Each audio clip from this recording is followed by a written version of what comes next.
Hello बच्चों, आज हम यहाँ एक साथ आए हैं इसलिए कि हम डिस्कस कर पाएँ कि कैसे आपकी जीत होगी। How are you going to win and how are you going to secure under 3000 all India rank.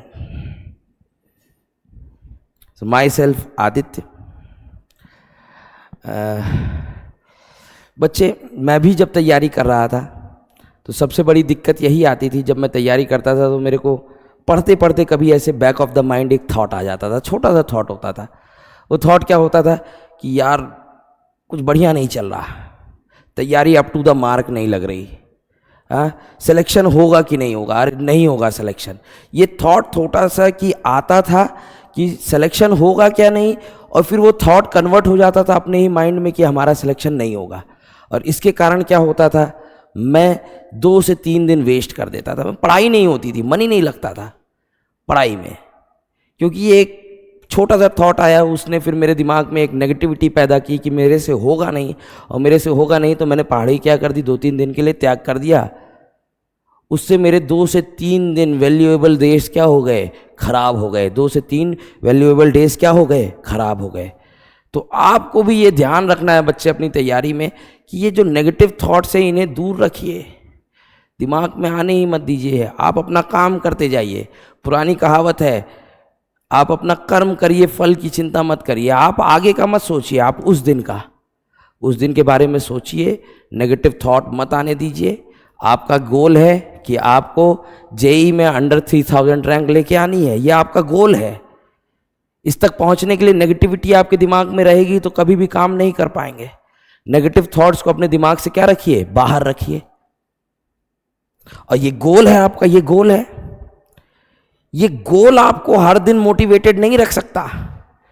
ये गोल आपको हर दिन मोटिवेटेड नहीं रख सकता। गोल आज मोटिवेटेड रख रहा है, कल रख रहा है, परसों रख रहा है, 1 हफ्ते बाद क्या होगा, आपका मोटिवेशन क्या हो जाएगा, कम। तो गोल नहीं मोटिवेटेड रखेगा आपको। आपको अगर मोटिवेटेड रहना है, आगे बढ़ना है इस सफ़र में और इस गोल तक पहुंचना है, तो आपको छोटे छोटे क्या बनाने पड़ेंगे, टारगेट्स। छोटे छोटे क्या बनाने पड़ेंगे, टारगेट्स। एवरी डे के, हर घंटे के मैं कहूँ, आप अपना टारगेट बनाइए, उसको पूरा करिए और फिर थोड़ा सा खुश हो जाइए कि हाँ, मैंने जो बात कही थी वो बात मैंने पूरी की। आपने बनाइए, फिक्स टारगेट बनाइए। अगर गोल तक पहुंचना है तो एक फिक्स टारगेट बना लीजिए। वो फिक्स टारगेट क्या होगा आपका बच्चे, कि मैं आज शाम 5 बजे से 7 बजे तक ये चैप्टर पढ़ूंगा।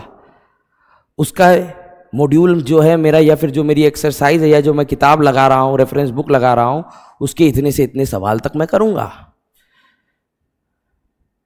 तो आपने ये फिक्स टारगेट बनाया, ये पूरा करिए, और पूरा करिए उसके बाद थोड़ा क्या होइए, खुश होइए, खुद को शाबाशी दीजिए कि हाँ, मैंने ये कर लिया। अब इस टारगेट को पूरा करने, जो आपने फिक्स टारगेट बनाया, उसको पूरा करने में एक ही दिक्कत आती है। सबके साथ वही दिक्कत है, मेरे साथ भी आज भी यही दिक्कत है। हम लोग तो इतनी एज के हो गए, आज भी हम भी टारगेट बनाते हैं। सुबह उठते हैं कि जिम जाएंगे, रनिंग करेंगे, वॉकिंग करेंगे, हम फिटनेस पे ध्यान देंगे, या अपने करियर को बढ़ाने के लिए आगे कुछ करेंगे। दिन की शुरुआत में टारगेट बहुत बनाते हैं, लेकिन फिर उन टारगेट्स को पूरा नहीं कर पाते। आपके साथ भी ऐसी ही दिक्कत आती होगी कि सर सुबह उठता हूं तो सोचता हूं ये करूंगा, वो करूंगा, वो करूंगा, वो करूंगा, लेकिन रात हो जाती है, मैं कुछ करता ही नहीं। उसका एक ही कारण है, आपका मन। आप अपने मन के क्या बन चुके हैं, गुलाम बन चुके हैं। बच्चे, ये मन बहुत खराब चीज़ है, मानो ना मानो, ये बहुत खराब चीज़ है। तुमने 4 बजे का क्या लगाया, अलार्म लगाया। तुमने 4 बजे का क्या लगा दिया, अलार्म लगा दिया। अब 4 बजे का अलार्म बजाए, तुम उठ के पढ़ने वाले हो। तुमने रात का प्लान बनाया था कि मैं 4 बजे उठ के ये टॉपिक रिवाइज करूंगा, ये पढ़ूंगा, ये करूंगा, ये करूंगा। 4 बजे ये मन, जब तुम उठे अलार्म बंद करके पढ़ने के लिए, तो ये मन कहता है यार 10 मिनट और सो ले, बस 10 मिनट। 10 मिनट में क्या होने वाला है। तुमने अलार्म बंद किया, मन की बात मानी, अब तुम्हारी आंख सीधे 7 बजे 9 बजे खुली। मन के चक्कर में फंसे, और फिर यही मन जो है जिसने तुमसे कहा था 10 मिनट सो ले, वो दिन भर तुमको जलील करेगा, दिन भर जलील करेगा। अच्छा, तू तो 4 बजे उठने वाला था, उठा। अच्छा, तुझे आईआईटी जाना है, बड़ी बड़ी, यही मन तुमको क्या करेगा, जलील। तो लाइफ में सक्सेसफुल वही होते हैं जो अपने मन को अपना स्लेव बना लेते हैं, और जो मन के स्लेव्स रहते हैं वो नहीं कर पाते कुछ। आपको अपने मन को कंट्रोल करना आना चाहिए, मन को अपना स्लेव बनाइए। मन को तुम बहकाओ, तुम्हें मन ना बहका पाए। तुम मन को कहो कि भाई चल 3 घंटे पढ़ ले, 3 घंटे पढ़ ले, फिर मैं चलूंगा तुझे इंस्टाग्राम पे रील दिखाऊंगा। मन मान जाए। फिर जैसे 3 घंटा खत्म हो तू कहे नहीं नहीं नहीं नहीं नहीं नहीं 2 घंटा और पढ़ ले, इंस्टाग्राम पे रील देखेंगे, बढ़िया खाना खाएंगे, जाएंगे घूम के आएंगे, बाइक चला के आएंगे, दोस्त से मिल के आएंगे। फिर 2 घंटा और हो जाए तो इसको कहे कि यार चल अब करते हैं। तुम्हें अपने मन को कंट्रोल करना आना चाहिए, तभी तुम्हारा क्या होगा, काम अच्छा हो पाएगा, नहीं तो काम गड़बड़ हो जाएगा। तो हमने अभी तक क्या बातें की, बच्चे नेगेटिव थॉट्स को अपने दिमाग में मत आने दीजिए, कंसिस्टेंट मेहनत करते रहिए, छोटे छोटे टारगेट बनाइए, उन टारगेट को पूरा करिए। टारगेट ना पूरा होने का कारण क्या है, मन, तो आपको अपने मन को कंट्रोल करना आना चाहिए। उसके बाद क्या बात है, उसके बाद मेरा जो मानना है कि आज की डेट में हम लोग तैयारी करते थे तो इतने कंटेंट नहीं अवेलेबल रहता था, इतना कंटेंट नहीं। हम लोग जहाँ पढ़ते थे, जहाँ तैयारी करते थे, जो हमारा टीचर बताता था, पढ़ाता था, वही हमारे लिए होता था। आज की डेट पे इतना कंटेंट अवेलेबल है कि बच्चा किस चीज़ पे लगा रहता है, सिर्फ कंटेंट पे। थ्योरी पढ़ूंगा मैं, थ्योरी पढ़ूंगा मैं, थ्योरी पढ़ूंगा। इधर से पढ़ लिया, लाओ अब इस टीचर का पढ़ लूँ, उसकी भी थ्योरी पढ़ ली, उसका भी लेक्चर देख लिया, उसका भी लेक्चर देख लिया, उसका भी लेक्चर देख लिया। थ्योरी हर कोई सेम पढ़ाता है बच्चे। हाँ, किसी का पढ़ाने का तरीका अच्छा है, किसी का पढ़ाने का तरीका खराब है। थ्योरी हर कोई क्या पढ़ा रहा है, सेम। आप थ्योरी पे उसी सेम थ्योरी को 20 बार पढ़ के अपना समय मत वेस्ट करिए। जहाँ से आपने पढ़ा है, जिस टीचर से, उसको एक थ्योरी एक बार पढ़िए, उसी को कभी कभी रिवाइज करिए। और आपको अगर आईआईटी जाना है, आईआईटी जाना है, थ्योरी पढ़ के आप आईआईटी नहीं जा सकते बच्चे, आपको प्रैक्टिस करनी है, प्रैक्टिस।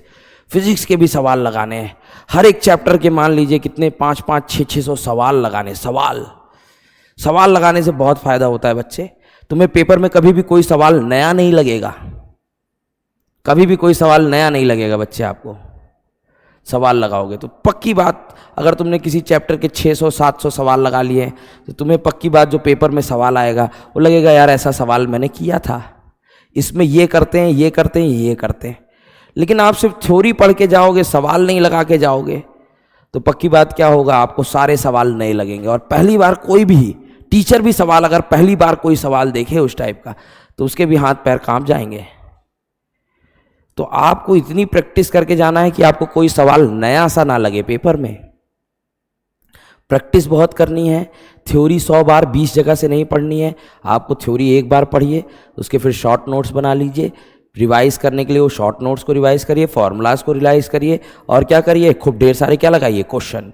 और बेटर ऑफ क्या रहेगा, जब भी आप क्वेश्चन लगाते हैं किसी चैप्टर के, अभी काफ़ी समय जो चैप्टर आप पढ़ रहे हैं प्रेजेंट टाइम पे, उस चैप्टर को ऐसे पढ़िए, ऐसे पढ़िए कि फिर उसको दोबारा हमें ज़्यादा समय ना देना पड़े। उससे रिलेटेड सारे सवाल लगा लीजिए, उससे रिलेटेड क्या लगा लो, सारे सवाल लगा लो, और एक कॉपी बना लो, उसमें सारे टाइप ऑफ सवाल, सारे सवाल नहीं, सारे टाइप ऑफ सवाल।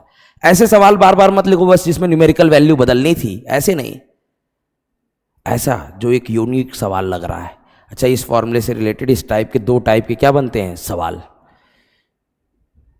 उन सारे सवाल को एक जगह लिख लो। तो ये जब तुम टेस्ट देने जाओ तो शॉर्ट नोट्स रिवाइज करो, और सारे टाइप ऑफ क्या दे दो, सवाल देख लो एक बार जल्दी जल्दी। तुम्हारे पास एक कंसाइज क्या रहेंगे कि इस टाइप के क्या होते हैं सवाल, इसमें ये करते थे, ये करते थे, ऐसे रखते थे, ये आ जाता था, दूसरा देखा, तीसरा देखा। और रेगुलर रिवीजन करते रहना है, सवालों को बार बार देखते रहना है, पुराने टॉपिकों को भी करते रहना है। और क्या करना ज़रूरी अब हो गया है, क्योंकि एंड टाइम आ रहा है, आपका एग्ज़ाम बहुत पास आ गया है, तो अब आपको टेस्ट फ्रीक्वेंसी बढ़ा देनी चाहिए। टेस्ट फ्रीक्वेंसी मेरे ख्याल से टेस्ट देना और टेस्ट फ्रीक्वेंसी बढ़ा दीजिए। आप टॉपिक वाइज टेस्ट भी दीजिए, आप पार्ट टाइप टेस्ट भी दीजिए, और एक बार आपका सिलेबस पूरा हो जाए तो मैं कहूँगा हर तीसरे दिन फुल टेस्ट सिलेबस टेस्ट दीजिए। जब आप टेस्ट देते हैं तो टेस्ट आपको बहुत चीज़ें सिखाता है। अभी जैसे हमने इतने चैप्टर पढ़ लिए, 20-25 केमिस्ट्री के, 20 फिजिक्स के, 20 मैथ के, 30 मैथ के। तो पेपर में हमें कई बार यही नहीं मालूम चलता ये किस चैप्टर का सवाल है या किस टॉपिक का सवाल है। पेपर दोगे तो तुम्हारे दिमाग को प्रैक्टिस होगी कि वो तुम्हें बताए कि हाँ ये इस टॉपिक का सवाल है, या ये तो ये रिएक्शन है, या ये तो यहाँ ये फॉर्मूला लगना है।